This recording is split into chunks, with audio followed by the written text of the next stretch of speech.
आप सब आइए हम लोग पढ़ रहे हैं 10th क्लास की इंग्लिश। और दोस्तों जैसा कि आप लोग जानते हैं कि आप लोगों का 7 तारीख को इंग्लिश का पेपर है, तो आइए देख लेते हैं इंग्लिश का किस तरीके का पेपर आएगा। उसका दोस्तों हम लोग विश्लेषण कर लेते हैं।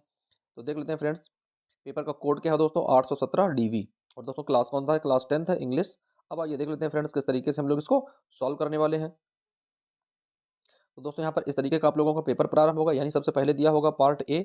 और दोस्तों वहाँ पर एक क्या है, एक पैसेज लिखा होगा। दोस्तों उस पैसेज को हमें सबसे पहले बहुत ही केयरफुल तरीके से क्या करना है, रीड करना है। दोस्तों रीड करने के बाद में फिर उसके नीचे क्वेश्चन दिए होते हैं, यानी सबसे पहले हम इस जो यहाँ पर दोस्तों एक गद्यांश दिया होता है इंग्लिश में, इस गद्यांश को बहुत ही अच्छी तरीके से पढ़ेंगे, समझेंगे। उसके बाद जो इसके नीचे क्वेश्चन दिए होते हैं, प्रश्न दिए होते हैं, उनके हम लोग आंसर फिल डाउन करेंगे। तो देख लेते हैं फ्रेंड्स किस तरीके का यहाँ पर एक पैसेज दिया गया है। आइए इसे पढ़ते हैं और इसे समझने का प्रयास करते हैं। दोस्तों दिया गया है when we enter New York harbour. दोस्तों व्हेन माने जब, जब हम, वी माने हम लोग, इंटर माने प्रवेश करते हैं न्यूयॉर्क हार्बर, यानी जब हम लोग न्यूयॉर्क के बंदरगाह पर प्रवेश करते हैं। The first thing we see in the Statue of Liberty. तो दोस्तों हम लोग सबसे पहले कौन सी चीज़ को देखते हैं वहाँ पर, तो स्टैच्यू ऑफ द लिबर्टी को वहाँ पर देखते हैं। What impress us most it is size and magnificence. दोस्तों वह क्या है, अपने आकार और अपनी बेहतरीन शिल्पकला के लिए मशहूर है। यानी जो स्टैच्यू ऑफ लिबर्टी वहाँ पर बना है दोस्तों, वह अपने आकार में यानी बहुत ऊंचाई पर बनी है, और उसकी दोस्तों जो नक्काशी है यानी उसकी जो खूबसूरती है, इसके लिए वह प्रसिद्ध है। Have you ever wondered how it came to be there. जब वहाँ पर आप लोग जाते हैं, टहलते हैं, the Statue of Liberty was the gift from the people of the France. यानी स्टैच्यू ऑफ जो लिबर्टी है दोस्तों, वो किसके लिए गिफ्ट है, तो वो फ्रांस वासियों के लिए गिफ्ट साबित हुई है। दोस्तों क्या लिखा है, फ्रांस वासियों के लिए एक गिफ्ट यानी एक उपहार स्वरूप साबित हुई है। और दोस्तों किस तरीके से साबित हुई है, यानी mark the 100 years anniversary of American independence. यानी दोस्तों क्या है, 100, दोस्तों क्या है 100। तो 100 मतलब क्या है दोस्तों, बच्चों यानी 100 साल पहले एनिवर्सरी है। किस चीज़ की एनिवर्सरी है, कि अमेरिका कब स्वतंत्र हुआ था। जैसा कि आप लोग जानते हैं कि भारत कब स्वतंत्र हुआ था, 15 अगस्त 1947। उसी तरीके से अमेरिका कब स्वतंत्र हो गया था दोस्तों, तो अमेरिका हम लोगों से बहुत पहले स्वतंत्र हो गया था, कितना, 1869 में। फिर देख लेते हैं फ्रेंड्स आगे क्या दिया गया है। तो आगे दोस्तों दिया गया है अगस्त अगस्त बारदोल्डी began to the plan his concept of the monument। Bartholdi दोस्तों फिर Liberty as a strong and proud figure. दोस्तों क्या है, लिबर्टी जो है वो बहुत ज़्यादा, जो वो स्टैचू बना दोस्तों, वो बहुत ज़्यादा स्ट्रॉन्ग मीन्स मजबूत है। दोस्तों क्या है, बहुत ज़्यादा मजबूत है। और ग्रीक वासियों के लिए एक पर्सोनिफाइड क्या करता है दोस्तों, लिखा है वन हु पर्सोनिफाइड, यानी वह किसका मानवीकरण है, तो दोस्तों वो मानवीकरण है मजेस्टिक ग्रीक। यानी ग्रीक जो है दोस्तों, वहाँ के कौन से थे, यानी गॉडेस ऑफ द पास्ट, यानी पहले के जो वहाँ पर क्या थे, गॉडेस मीन्स देवी देवता थे। वहाँ के दोस्तों जो देवी देवता थे उसका वह प्रतीक है। बट आल्सो लेकिन the working man and women of the present, लेकिन वहाँ के जो लोग हैं, जो वर्तमान में लोगों ने मेहनत की है, जो वहाँ के स्त्री पुरुष हैं उन्होंने जो मेहनत की है, उसका भी प्रतीक कौन है, द स्टेच्यू ऑफ लिबर्टी है। तो दोस्तों finally is the 1884 in the work was finished. और यह दोस्तों कब समाप्त हुआ था, 1884 में बनकर पूर्ण हुआ था। तो आइए देख लेते हैं इसके क्वेश्चन किस तरीके से दिए होंगे, और उन क्वेश्चन के हम लोग इस पैसेज से ही कैसे आंसर निकालते हैं। तो दोस्तों लिखा है when we enter New York harbour the first thing we see is, यानी जैसे ही हम न्यूयॉर्क बंदरगाह पर प्रवेश करते हैं, तो सबसे पहले वहाँ हम लोगों ने क्या देखा था, the Statue of Abraham Lincoln. क्या वहाँ पर अब्राहम लिंकन का स्टैच्यू देखा था, the Statue of goddess Venice, या हमने वेनिस का वहाँ पर एक पुतला देखा था जो वहाँ के एक भगवान हुआ करते थे, या द स्टैच्यू ऑफ लिबर्टी, हमने स्टैच्यू ऑफ लिबर्टी देखी थी। तो दोस्तों यही इसका आंसर सही हो जाएगा। तो फ्रेंड्स क्या हो जाएगा, क्वेश्चन नंबर पहले का राइट ऑप्शन हो जाएगा सी नंबर, यानी C option is right answer. तो फ्रेंड्स इस तरीके से हम लोग क्या करते हैं, इन क्वेश्चंस को सॉल्व करते हैं। अब आइए देख लेते हैं इसका दूसरा क्वेश्चन क्या दिया गया है। तो फ्रेंड्स दूसरा क्वेश्चन दिया गया है the Statue of liberty was gift from the people. दोस्तों आप लोगों को बताया था कि जो स्टैच्यू ऑफ लिबर्टी था वो किसे गिफ्ट स्वरूप यानी किसे उपहार स्वरूप प्रदान किया गया था दोस्तों, फ्रांस वासियों के लिए, जापान वासियों के लिए, ग्रीस वासियों के लिए, या फिर इंग्लैंड वासियों के लिए। तो दोस्तों किसके लिए था, वो फ्रांस वासियों के लिए था। किसके लिए था, फ्रांस वासियों के लिए था। तो क्वेश्चन नंबर दूसरे का राइट ऑप्शन हो जाएगा फ्रेंड्स ए नंबर, यानी A option is right answer. अब आइए देख लेते हैं क्वेश्चन नंबर तीसरा क्या कह रहा है। तो फ्रेंड्स क्वेश्चन नंबर तीसरा कह रहा है कि द स्टैच्यू ऑफ लिबर्टी पर्सोनिफाइज, यानी स्टैच्यू ऑफ जो लिबर्टी है वह किसे मानवीकृत करती है, यानी किस एक ह्यूमन की तरीके से किस तरह का व्यवहार करती है, किसका प्रतीक है। तो the majestic Greece goddess of the past, क्या वह ग्रीस के जो पुराने देवी देवता थे उनका है, या working man and women of the present, या जो वर्तमान में वहाँ के स्त्री पुरुष मेहनत कर रहे हैं अपने देश की उन्नति के लिए, उसके लिए है, the Hindu goddess of Saraswati, या हिंदुओं की जो एक देवी है सरस्वती उसके लिए है, या दोस्तों डी ऑप्शन है बोथ ए एंड बी। तो फ्रेंड्स देख लेते हैं क्वेश्चन नंबर तीसरे का राइट ऑप्शन क्या बन जाएगा। तो दोस्तों राइट ऑप्शन बनेगा डी नंबर, यानी बोथ ए एंड बी। यानी दोस्तों क्या हुआ है, majestic Greece goddess of the past, यानी वहाँ के जो पुराने समय के जो भूतकाल के ग्रीक के दोस्तों कौन थे, गॉडेस थे यानी कि देवी देवता थे उनके लिए, और या working man and women for the present, या वहाँ पर जो वर्तमान समय में महिलाएं और पुरुष मिलकर उस देश की उन्नति के लिए कार्य कर रहे हैं। तो क्वेश्चन नंबर तीसरे का राइट ऑप्शन हो जाएगा फ्रेंड्स डी नंबर। आइए बढ़ते हैं क्वेश्चन नंबर चौथा देख लेते हैं। बहुत ही इंपॉर्टेंट क्वेश्चन है फ्रेंड्स। चौथा क्या कह रहा है, कह रहा I will not go to his party. दोस्तों क्या है, आई माने मैं, विल माने नहीं, नॉट माने, विल नॉट माने नहीं, गो माने जाऊंगा, मैं नहीं जाऊंगा, टू हिज पार्टी उसकी पार्टी, हिज माने उसकी, यानी मैं उसकी पार्टी में नहीं जाऊंगा। क्यों नहीं जाऊंगा, ही इनवाइट्स मी, ही माने वह, इनवाइट्स माने बुलाता है, मी माने मुझे, वह मुझे बुलाता है। तो अब देख लेते हैं इसमें क्या भरा जाएगा, अनटिल भरा जाएगा, इफ आएगा, अनलेस आएगा, या फिर बट आएगा। तो फ्रेंड्स सबसे पहले इसकी हिंदी निकालते हैं, क्या होगी, I will not go to his party, he invites me. तो फ्रेंड्स इसका मतलब है, जब तक वह मुझे आमंत्रित नहीं करेंगे, जब तक वह मुझे आमंत्रित नहीं करेंगे, मैं उनकी पार्टी में नहीं जाऊंगा। तो दोस्तों क्या है, इस तरह का जब कोई भी सेंटेंस आता है तो वहां पर हम लोग क्या लगाते हैं, अनलेस लगाते हैं। दोस्तों क्या लगाते हैं, अनलेस। तो क्वेश्चन नंबर चौथे का राइट ऑप्शन हो जाएगा friends C number, C option is right answer. फिर फ्रेंड्स देख लेते हैं नेक्स्ट क्वेश्चन क्या कह रहा है। तो दोस्तों नेक्स्ट क्वेश्चन कह रहा है कि this young man is true. दोस्तों क्या है, this young man is true, his word, दोस्तों क्या आएगा, ऑफ आएगा, के लिए, फॉर आएगा, एट आएगा, या टू आएगा। तो फ्रेंड्स यहां पर बनना है कि दिस यंग मैन, दोस्तों किस तरीके से बनाएंगे हम लोग, this young man, this young man is true. और दोस्तों ट्रू के बाद में फिर क्या लग जाएगा, टू लग जाएगा, क्या लग जाएगा, टू हिज वर्ड, क्या बन जाएगा दोस्तों, ऑफ लगाएंगे, ऑफ बनेगा नहीं, ट्रू ऑफ हिज वर्ड बन नहीं रहा, तो टू बन रहा दोस्तों, क्या बन रहा है, टू। तो क्वेश्चन नंबर पांचवें का राइट ऑप्शन हो जाएगा फ्रेंड्स डी नंबर, यानी D option is right answer, to his word. तो इस तरीके से हम लोग क्या करते हैं, इन सेंटेंस को बना लेते हैं। तो क्वेश्चन नंबर पांचवें का राइट ऑप्शन हो जाएगा दोस्तों D number, D option is right answer. देख लेते हैं क्वेश्चन नंबर छठवां क्या कह रहा है दोस्तों, बहुत ही इजी क्वेश्चन दिया गया है। कह रहा है last raining it been night has since. बताओ इतना सरल सेंटेंस दे दिया गया एक नंबर का, वो भी हाई स्कूल के एग्जाम में। तो दोस्तों सबसे पहले क्या रखते हैं, करता रखते हैं, यहाँ पर कोई करता तो दिया नहीं गया, तो सबसे पहले क्या लगाएंगे, इट लगाएंगे, तो इट आ जाएगा भाई। उसके बाद साइक्रिया रखते हैं तो क्या आ जाएगा, हैज बीन। दोस्तों साइक्रिया क्या आ जाएगी, हैज बीन आ जाएगी। फिर दोस्तों क्या है, रेनिंग है तो रेनिंग आ जाएगी, रेनिंग। फिर दोस्तों क्या है, सिंस दिया गया, सिंस। उसके बाद दोस्तों क्या है, सिंस के बाद में समय क्या दिया गया है, लास्ट नाइट। तो दोस्तों आ जाएगा लास्ट नाइट। देख लेते हैं कहाँ पर बना है दोस्तों, क्वेश्चन नंबर छठवें का। क्वेश्चन नंबर दोस्तों क्या है, डी, यानी it has been raining since last night. तो दोस्तों क्वेश्चन नंबर छठवें का राइट ऑप्शन क्या बनना, डी नंबर, यानी D option is right answer. अब आइए बढ़ते हैं दोस्तों क्वेश्चन नंबर सातवें की ओर। तो फ्रेंड्स क्वेश्चन नंबर सातवां क्या कह रहा है, कह रहा ही spent a lot of money of purchasing costly clothes. ये माने उसने स्पेंट मीन्स खर्च कर दिया, लॉट ऑफ मनी माने बहुत सारा धन, ऑन परचेसिंग मीन्स खरीदने में, कॉस्टली मीन्स बहुमूल्य, क्लॉथ्स मीन्स कपड़े, यानी उसने कीमती कपड़े खरीदने में अपना बहुत सारा धन खर्च कर दिया। तो दोस्तों अब इसमें हमसे पूछ रहा है कि आइडेंटिटी द वर्ड स्पेंट, यानी स्पेंट का हमें बताना है कि स्पेंट किस तरह का वर्ब है दोस्तों, किस तरीके का ये वर्ड है। तो दोस्तों क्या है, नाउन है, प्रोनाउन है, वर्ब है, या फिर एडवर्ब है। तो फ्रेंड्स हम लोग देख रहे हैं कि वर्ब जो होती हैं उनकी पांच अवस्थाएं होती हैं दोस्तों। वर्ब की कितनी अवस्थाएं होती हैं, पांच अवस्थाएं होती हैं, एक एस फॉर्म, एक आईएनजी फॉर्म, एक फर्स्ट फॉर्म, एक सेकंड फॉर्म, और एक थर्ड फॉर्म। तो दोस्तों यहाँ पर क्या है, स्पेंड जो होता है दोस्तों, क्या होता है, स्पेंड, SPEND दोस्तों, स्पेंड होता है। अब स्पेंड की यहाँ पर थर्ड सेकंड फॉर्म लिखी है, क्या लिखा दोस्तों, स्पेंड। तो ये क्या बन जाएगा, ये बन जाएगा वर्ब। तो क्वेश्चन नंबर सातवें का राइट ऑप्शन हो जाएगा दोस्तों सी नंबर, यानी क्वेश्चन नंबर सातवें का राइट ऑप्शन दोस्तों क्या बनेगा, सी नंबर, यानी C option is right answer. तो दोस्तों इस तरीके से हम लोग क्या करते हैं, इन क्वेश्चंस को सॉल्व करते हैं। अब आइए देख लेते हैं इसका नेक्स्ट क्वेश्चन क्या होगा।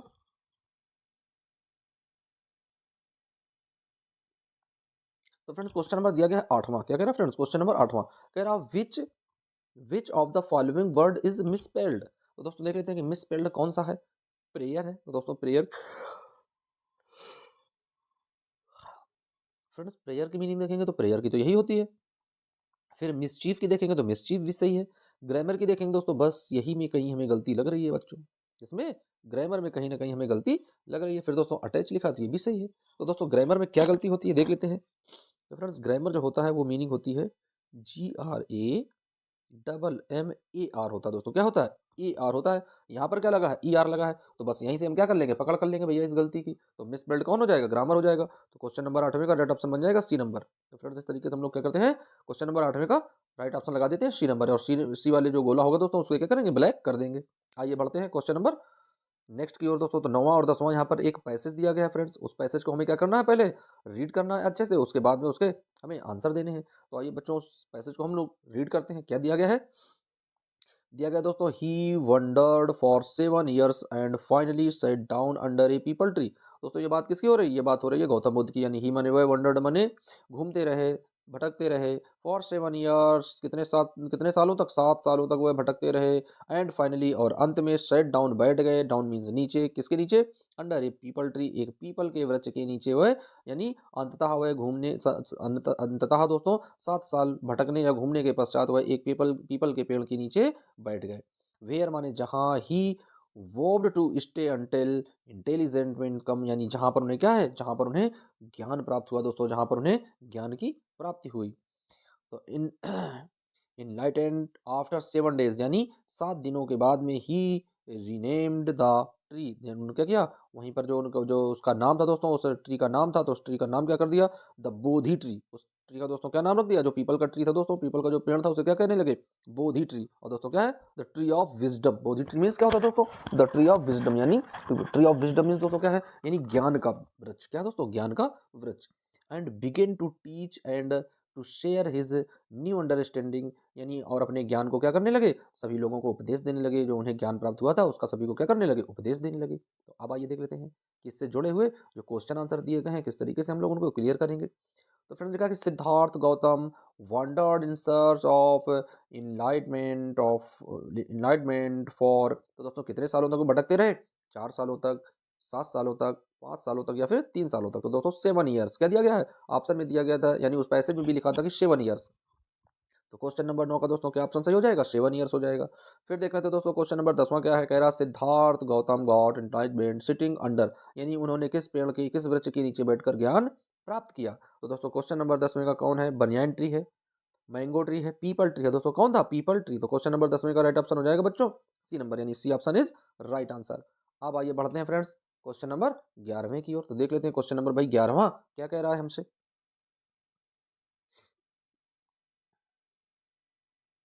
तो फ्रेंड्स क्वेश्चन नंबर 11वां कह रहा है कि choose the correct option of to answer the following question. तो दोस्तों क्या दिया गया है, दिया गया which quality of Lencho, which माने कौन सी, क्वालिटी माने गुण थे, यानी कौन से गुण, ऑफ लेंचो माने लेंचो के, इम्प्रेस्ड माने प्रभावित हुआ, द पोस्ट मास्टर मोस्ट, यानी पोस्ट मास्टर जो था वह लेंचो के कौन से गुण से अत्यधिक रूप से प्रभावित हुआ, हिज फुलिशनेस, यानी उसके मूर्खतापन के व्यवहार से, his great faith in God, यानी उसका भविष्य दोस्तों उसका जो भगवान पर अटल विश्वास था। इसका मतलब क्या है, तो उसका भगवान पर क्या है, अटल विश्वास है, या हिज सिंपलिसिटी, उसके सादगीपन से, या नन ऑफ दी, जिनमें से कोई नहीं। तो दोस्तों जो पोस्ट मास्टर था उसने जब वो लेटर पढ़ा लेंचो के द्वारा जो भगवान को लिखा गया था, तो दोस्तों उसमें झलक रहा था कि लेंचो को भगवान पर कितना भरोसा है। तो कौन सा ऑप्शन सही हो जाएगा, यानी his great faith in God. तो क्वेश्चन नंबर 11वें का दोस्तों राइट ऑप्शन हो जाएगा बी नंबर, यानी B option is right answer. बढ़ते हैं क्वेश्चन नंबर 12वें की ओर, देख लेते हैं क्वेश्चन नंबर भाई 12वां क्या कहने वाला है। तो दोस्तों क्वेश्चन नंबर 12वां कह रहा है ये कि who is the author of the lesson his first flight. दोस्तों क्या है, who is the author of the lesson is first flight. तो दोस्तों देख लेते हैं कौन सा इसमें सही होगा। तो क्वेश्चन नंबर 12वें को दोस्तों जो राइट ऑप्शन सही हो जाएगा वो हो जाएगा बी नंबर, यानी B option is right answer. तो फ्रेंड्स इस तरीके से हम लोगों ने क्वेश्चन नंबर 12वें का राइट आंसर निकाल लिया। क्या है, क्वेश्चन नंबर 12वें दोस्तों राइट आंसर है बी नंबर, यानी B option is right answer. बढ़ते हैं क्वेश्चन नंबर 13वें की ओर। तो दोस्तों क्वेश्चन नंबर 13वां क्या कह रहा है, भैया कह रहा है कि हु हैड इनवाइटेड राजवीर, यानी हु माने कौन, हैड इनवाइटेड माने आमंत्रित कर चुका था, राजवीर माने राजवीर को, टू विजिट माने आने को, हिज होम माने अपने घर, इन अपर असम यानी असम पर। तो दोस्तों राजवीर को किसने अपने घर पर आने के लिए आमंत्रित किया था, प्रांजोल्स फादर, यानी प्रांजोल के पिता ने, या प्रांजोल ने, या ए टी वेंडर ने, या ए प्रोमिनेंट लीडर ऑफ असम ने। तो दोस्तों राजवीर को किसने आमंत्रित किया था, उसके मित्र ने। उसका मित्र कौन था, तो दोस्तों उसके मित्र का नाम था प्रांजोल। कौन था उसके मित्र का नाम, प्रांजोल। तो क्वेश्चन नंबर 13 का राइट ऑप्शन हो जाएगा दोस्तों बी नंबर, यानी B option is right answer. तो इस तरीके से हम लोगों ने क्या किया बच्चों, 13 क्वेश्चन के आंसर ज्ञात कर लिए हैं। अब आइए 14-15 का जो क्वेश्चन का आंसर होता है उसे क्या करना होता है फ्रेंड्स, तो उसे हमें एक पोयम के पार्ट दिया होता है दोस्तों, उसको पढ़कर उसके नीचे के क्वेश्चन के आंसर देने होते हैं। तो आइए सबसे पहले ये हम लोग पोयम पढ़ लेते हैं। तो दोस्तों क्या है लिखा, the fog comes, the fog means कोहरा, कम्स मीन्स आता है, यानी कोहरा आता है। अब उसके प्रकार बताए गए हैं कि कोहरा कैसे आता है। तो दोस्तों कोहरा आता है ऑन लिटिल कैट फीट, यानी कैसे आता है, बिल्कुल छोटी बिल्ली के पैरों के समान। जैसे बच्चों आप लोग कहीं बैठे हो तो आप लोगों ने घरों में देखा होगा कि जो छोटी बिल्ली होती है वह एकदम से कैसे दबे पैर आती है, ताकि किसी को कोई हाथ ना लगे, किसी को कोई पता ना चल पाए, एकदम से दबे पैर से आती है। तो उसी वजह से यहाँ पर कभी-कभी कहना है कि जो कोहरा है, जो धुंध है, जो फॉग है, वो जब आता है तो एकदम से छोटी बिल्ली के पैरों के समान एकदम से दबे पैरों से आता है, ताकि कोई उसकी नॉइज़ को सुन ना सके। इट सिट्स लुकिंग, और वह कैसा दिखाई पड़ता है, वह एकदम से इस तरीके से दिखाई पड़ता है बैठा हुआ कि ओवर हार्बर एंड सिटी, यानी पूरे बंदरगाह को। हार्बर मीन्स होता है बच्चों क्या, बंदरगाह, जहाँ पर पानी वाले जहाज समुद्र के किनारे रुकते हैं उसे हार्बर बोलते हैं। जहाँ पर हवाई जहाज रुकते हैं उसे एयरपोर्ट बोलते हैं बच्चों। और हवाई जहाज कहाँ पर खड़े किए जाते हैं उन्हें हैंगर बोलते हैं। तो दोस्तों क्या है कि it sits looking over harbour and city on silent haunching. और दोस्तों क्या है, वह क्या है, पूरे हार्बर यानी बंदरगाह और शहर के ऊपर कैसे ऑन साइलेंट हाउंचिंग, यानी धीरे धीरे से। हाउंचिंग मीन्स होता है एकदम से पैर। दोस्तों बिल्ली जो है जब शिकार करती है, आप लोगों ने देखा होगा कि उसके जो आगे के पैर होते हैं वो आगे के पैरों को मोड़ लेती है और पीछे के पैरों को एकदम से दबे पांव बैठ जाती है। एंड देन मूव्स ऑन, और धीरे धीरे वैसे दबे पांव आगे की ओर बढ़ती है। जैसे आप लोगों ने देखा होगा जंगल में चीता जब कहीं पर किसी कोई जानवर पर घात लगाकर बैठता है दोस्तों, तो वो क्या है, आगे वाले पैरों को पीछे की ओर मोड़ लेता है और धीरे धीरे उन्हीं पैरों के बल आगे की ओर सरकता है। कैसे, बिल्कुल एकदम से साइलेंट, धीरे धीरे। तो दोस्तों वही कह रहा है कभी कि जो फॉग है, जो कोहरा है, वह इस तरीके से आकर पूरे बंदरगाह और पूरे शहर में छा जाता है, जैसे कोई मान लो छोटी बिल्ली अपने पैरों को मोड़कर धीरे धीरे से आगे की ओर बढ़ रही हो। तो ये दोस्तों इस पोयम का भावार्थ है। अब आइए इसका अर्थ दोस्तों, क्वेश्चन आंसर इसका समझते हैं क्या दिया गया है। तो फ्रेंड्स क्वेश्चन नंबर 14 दिया गया है, कह रहा कि who is the poet of the poem written above, यानी ये जो पोयम जिसने लिखी है उस कवि का क्या नाम है भाई। तो क्वेश्चन नंबर 14 का दोस्तों क्या है, कार्ल सैंडबर्ग। दोस्तों क्या है, कार्ल सैंडबर्ग। उसके बाद दोस्तों दूसरा ऑप्शन क्या था, William Butler Yeats. C number था जॉन बेरीमैन। डी था रॉबर्ट फ्रॉस्ट। तो दोस्तों ये ऑप्शन इज राइट आंसर हो जाएगा, कार्ल सैंडबर्ग। अब दोस्तों क्या है, फिर क्वेश्चन नंबर 15वां क्या कह रहा है। तो दोस्तों क्वेश्चन नंबर 15वां कह रहा है, कह रहा द फॉग कम्स, यानी कोहरा आता है, कैसे आता है, लाउडली, शोर मचाकर, बैंड बाजा लेकर आता है क्या, नहीं, बिल्कुल गलत है। फिर दोस्तों क्या है, हॉस्टली, यानी इधर उधर की ओर आता है। फिर दोस्तों क्या है, साइलेंटली, बस यही ऑप्शन सही हो जाएगा दोस्तों, क्या हो जाएगा, यही ऑप्शन सही हो जाएगा। तो क्वेश्चन नंबर 15 का दोस्तों राइट ऑप्शन हो जाएगा सी नंबर, यानी C option is right answer. Silently यानी एकदम से बिल्ली के समान, दबे पैरों के समान वह अंदर की ओर आता है। बढ़ते हैं फ्रेंड्स क्वेश्चन नंबर 16वें की ओर। क्या कह रहा है बच्चों, क्वेश्चन नंबर 16 कह रहा है कि for how many days was tricky given no food, यानी कितने दिनों तक ट्रिकी को खाना नहीं दिया गया था। 1 डे एक दिन, 4 डे 4 दिन, 2 डे 2 दिन, 6 डे यानी 6 दिनों तक। तो दोस्तों ट्रिकी को खाना कितने दिन तक नहीं दिया गया था। तो बच्चों ट्रिकी जो है उसे खाना नहीं मिला था भाई 2 दिनों तक। तो क्वेश्चन नंबर 16 का राइट ऑप्शन हो जाएगा सी नंबर, यानी C option is right answer. उसे 2 दिनों तक कोई खाना खाने को नहीं मिला था। फिर देख लेते हैं क्वेश्चन दोस्तों, क्वेश्चन नंबर 17 किस तरीके से हम लोग सॉल्व करेंगे। कह रहा बच्चों कि how old was Hari Singh when he met Anil, यानी हाउ माने हाउ हाउ ओल्ड वाज, यानी कितने वर्ष का था हरी सिंह, माने हरी सिंह। दोस्तों हरी सिंह कितने वर्ष का था, व्हेन माने जब, ही मेट अनिल जब वह अनिल से मिला था। तो फ्रेंड्स जो हरी सिंह था जब वह अनिल से मिला था तो वह लगभग था कितने वर्ष का, 15 वर्ष का। दोस्तों आप लोग चेक कर सकते हैं, हो सकता है 17 का हो, 20 का हो या 21 का हो, लेकिन दोस्तों हमारी समझ से जो है कि क्वेश्चन नंबर 17 का जो राइट ऑप्शन बनेगा दोस्तों वो हो जाएगा कि शायद 15 वर्ष का ही था। लेकिन इस क्वेश्चन का दोस्तों थोड़ा आंसर जो है वो डाउटफुल है, आप लोग अपनी बुक से क्लियर कर सकते हैं कि इस क्वेश्चन का राइट आंसर क्या है। अब आइए बढ़ते हैं बच्चों क्वेश्चन नंबर 18वें की ओर। तो फ्रेंड्स क्वेश्चन नंबर 18 क्या है, कह रहा what was the evidence against Horace that got him arrested, यानी हॉरेस के पास क्या था दोस्तों, कौन सा ऐसा एविडेंस, कौन सा ऐसा सबूत था जिससे उसने उसे अरेस्ट कर लिया। तो दोस्तों क्या था, द कीज, उसके पास चाबियां थी, हिज ग्लव्स, हिज फिंगरप्रिंट्स, या ऑल ऑफ एबव। तो दोस्तों इस क्वेश्चन का राइट आंसर क्या होगा, यानी हिज ग्लव्स तो उसके थे ही उसमें, और ग्लव्स में दोस्तों क्या थे, हिज फिंगरप्रिंट्स भी थे। तो दोस्तों राइट आंसर तो वैसे बन जाएगा उसका हिज ग्लव्स, लेकिन साथ में फिंगरप्रिंट भी है, और इसमें द कीज यानी चाबी को उसने छुआ था। तो दोस्तों जहां तक यहाँ पर कह रहा कि ऑल ऑफ अबव यानी इनमें से सभी, तो फ्रेंड्स इस क्वेश्चन का जो आंसर है वो शायद डी सही होगा। और दोस्तों यदि डी सही नहीं होगा तो फिर B option is right answer हो जाएगा, यानी हिज ग्लव्स। और ये भी क्वेश्चन दोस्तों आप लोग क्या है, आप लोग अपनी बुक से इसे थोड़ा क्लियर कर सकते हैं। अब आइए देख लेते हैं बच्चों क्वेश्चन नंबर 19वें की ओर। तो फ्रेंड्स क्वेश्चन नंबर 19वां क्या कह रहा है भाई, कह रहा है कि select the correct option to answer the following. दोस्तों क्या है, select the option 2 answer the following. दोस्तों क्या ग्रिफिन वाज, यानी ग्रिफिन कौन था? तो दोस्तों ग्रिफिन था ब्रिलियंट साइंटिस्ट, यानी एक बहुत ही ब्रिलियंट साइंटिस्ट, यानी बहुत ही एक महान वैज्ञानिक था। बिल्कुल सही बात है। लॉलेस पर्सन, और बहुत ज़्यादा आलसी व्यक्ति था। तो दोस्तों ये भी बात सही है। तो कौन सा ऑप्शन सही हो जाएगा? ऑप्शन नंबर सी हो जाएगा बच्चों, सी नंबर, यानी क्वेश्चन नंबर 19 का राइट ऑप्शन हो जाएगा C. C option is right answer, both A and B. अब देख लेते हैं फ्रेंड्स क्वेश्चन नंबर 20वां। क्वेश्चन नंबर 20वां क्या कह रहा है? तो फ्रेंड्स क्वेश्चन नंबर जो 20वां है वो कह रहा है कि हु हैड इनवाइटेड मटिल्डा। दोस्तों क्या, who had invited Matilda for the ball party. तो दोस्तों हु माने कौन, हैड इनवाइटेड माने इनवाइट करता है, मटिल्डा हस्बैंड यानी मटिल्डा के पति को, फॉर द बॉल पार्टी माने बॉल पार्टी में। तो दोस्तों बॉल पार्टी में मटिल्डा के हस्बैंड को दोस्तों कौन इनवाइट करता है, किसे वो बुलाते हैं? तो दोस्तों वो बुलाते हैं प्राइम मिनिस्टर को, या प्रेसिडेंट को, या the minister of the public instruction को, या द गवर्नर को। तो दोस्तों किसे बुलाते हैं? तो क्वेश्चन नंबर 20 का जो राइट ऑप्शन हो जाएगा फ्रेंड्स वो हो जाएगा सी नंबर, यानी the minister of public instruction को वो वहां पर बुलाते हैं। अब आइए बढ़ते हैं क्वेश्चन नंबर नेक्स्ट की ओर। तो दोस्तों अब यहाँ से क्या चालू होता है? तो फ्रेंड्स यहाँ से चालू होता है अब पार्ट बी। यहाँ से दोस्तों ये रीडिंग पार्ट है। रीडिंग पार्ट क्या है? ये यहाँ पर एक पैसेज लिखा है, और दोस्तों इस पैसेज को हमें पढ़कर और इस क्वेश्चन के आंसर हमें छांटने हैं। तो आइए देख लेते हैं कैसे हम लोग इनके आंसर दोस्तों पिक आउट करेंगे। तो फ्रेंड्स जैसे यहाँ पर दिया होगा कि robin hood was the leader of the company of outlaws who lived in Sherwood forest. दोस्तों क्या, हु वाज रॉबिन हुड? तो दोस्तों रॉबिन हुड कौन था, and where did he live, वो कहाँ रहता था? तो दोस्तों यहाँ पर पहले लिख रहा है कि robin hood was the leader of company. दोस्तों क्या, रॉबिन हुड कौन था? कंपनी का लीडर था, यानी कंपनी का नेता था। And outlaws who lived in Sherwood forest, दोस्तों कहाँ रहता था? वो शेरवुड फॉरेस्ट में रहता था। तो दोस्तों पहले क्वेश्चन का राइट जो आंसर है दोस्तों वो पहली वाली लाइन ही पूरा इस क्वेश्चन का राइट आंसर बन रही है। फिर दोस्तों क्या, who did robin hood help with money, यानी हु माने कौन, डिड रॉबिन हुड माने रॉबिन हुड की हेल्प माने मदद करता है, विद मनी माने धन के साथ, यानी रॉबिन हुड की धन के साथ मनी को दोस्तों मदद कौन करता है? तो his name was terror to rich traveller. दोस्तों क्या है? Terror to rich traveller. But he was loved by the poor whom he saved from the cruel landlords and often helped with money। दोस्तों क्या है? often helped with money। दोस्तों क्या है? with money। the sheriffs, दोस्तों क्या है? the sheriffs of the nearby town was his bitter enemy।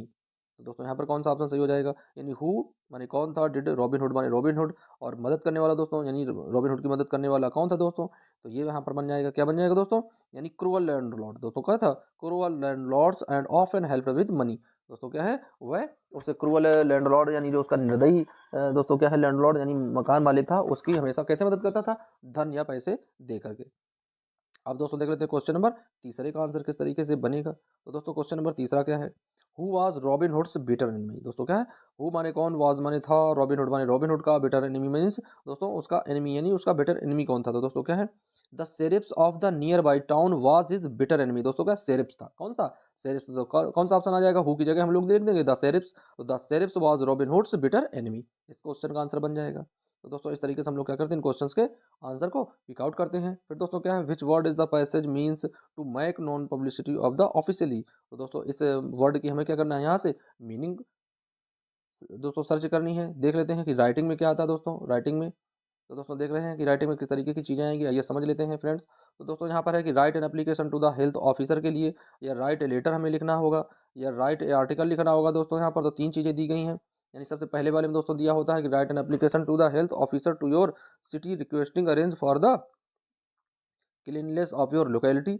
या दोस्तों यहाँ पर हमें लेटर लिखना होता है कि father requesting him to 1000 as your, दोस्तों यानी 1000 रुपये मंगाने के लिए अपने पिता को पत्र लिखना है। यहाँ पर दोस्तों एक आर्टिकल लिखना है हमें। तो देख लेते हैं फ्रेंड्स किस तरीके के यहाँ पर दिए जाते हैं। अब देख लेते हैं कि दोस्तों ग्रामर किस तरीके की आती है, ग्रामर का लेवल क्या होता है, आइए उसे समझ लेते हैं।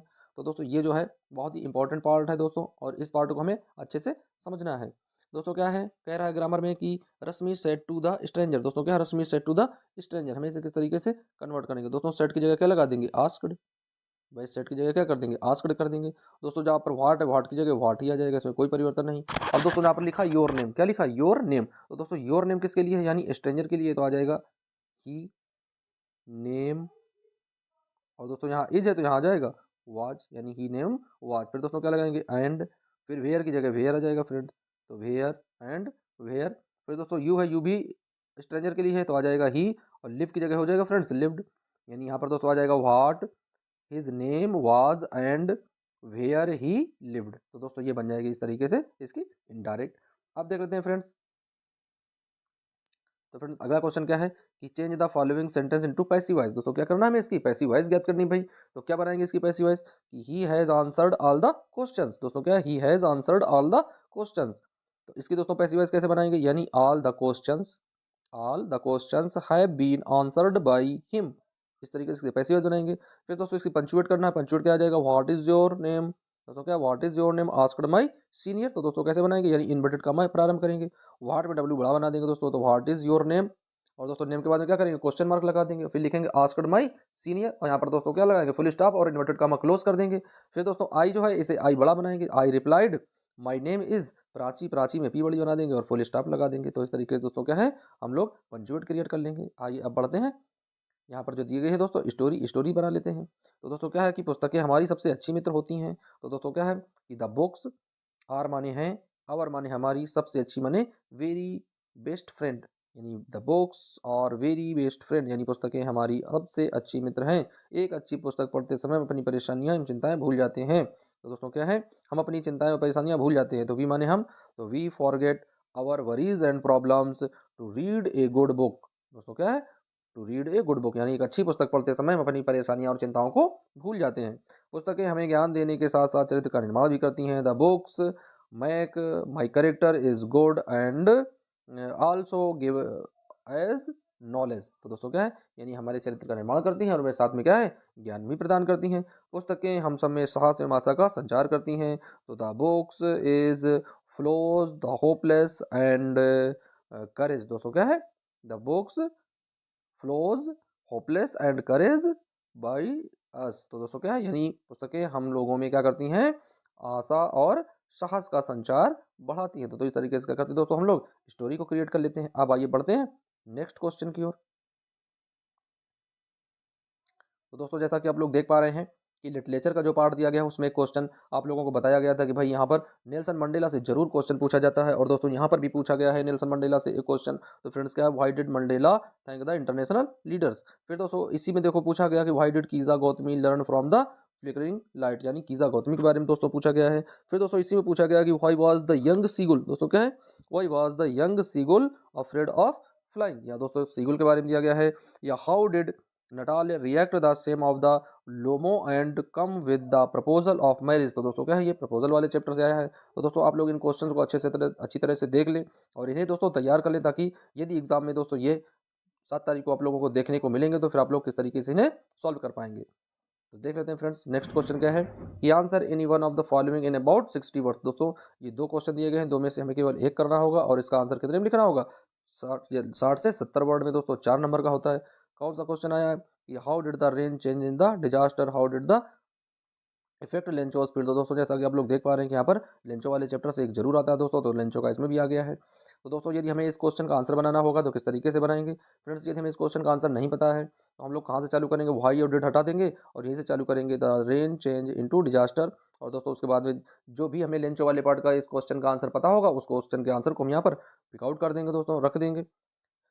फिर दोस्तों देख लेते हैं what type of the life does Amanda wish for explain giving an example. दोस्तों या तो हमें ये लिखना है या फिर write 4 lines of any poem. तो दोस्तों कह रहा है कि 4 लाइन की हमें क्या करनी है एक पोयम लिखनी है जो इस प्रश्न पत्र में ना आई हो। फिर दोस्तों देख लेते हैं कि right the central idea of the poem यानी दोस्तों सेंट्रल आइडिया है क्या है डस्ट ऑफ स्नो है, द ट्रीज है, द टेल ऑफ कस्टर्ड और द ड्रैगन है। तो दोस्तों ये भी आप लोग देख लेना बहुत ही अच्छी तरीके से। इस तरह का ही पेपर आप लोगों को देखने को मिलेगा 7 तारीख को। तो फ्रेंड्स इस तरीके के इस मॉडल पेपर को आप लोग अच्छे से सॉल्व करें, इसका क्वेश्चन आंसर बच्चों अच्छे से पिक आउट करें, नहीं तो आप लोग फिर बोलेंगे कि जो भी क्वेश्चन बताए थे वो क्वेश्चन नहीं आए हैं।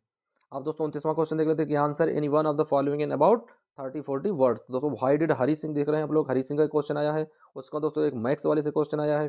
फिर answer any one of the following in about 60 words में दोस्तों एक भोली वाले चैप्टर से आया है। और दोस्तों यहाँ पर एक how did nursery book mother choose वाला से दोस्तों यानी मार्टिन इन्वेंशन वाले पार्ट चैप्टर से आया है दोस्तों। तो इस तरीके से ये पेपर जो है कक्षा 10 की दोस्तों जो इंग्लिश का पेपर है 7 मार्च को आप लोगों का पेपर होना है। तो फ्रेंड्स इस तरह का पेपर आना है तो इस पेपर के विश्लेषण को आप लोग बहुत ही अच्छी तरीके से और केयरफुल तरीके से देखें और इसे समझें और इस तरीके को समझें किस तरीके से हमें क्वेश्चन के आंसर यूपी बोर्ड एग्जाम में पिक आउट करने हैं ताकि अच्छे से अच्छे अंक हम लोग प्राप्त कर सकें। तो फ्रेंड्स इसी आशा के साथ मिलेंगे किसी दूसरे नए वीडियो के साथ। जब तक के लिए दोस्तों बने रहिए वीडियो और चैनल के साथ। जय हिंद। आप लोगों की सफलता ही हमारा मुख्य उद्देश्य है।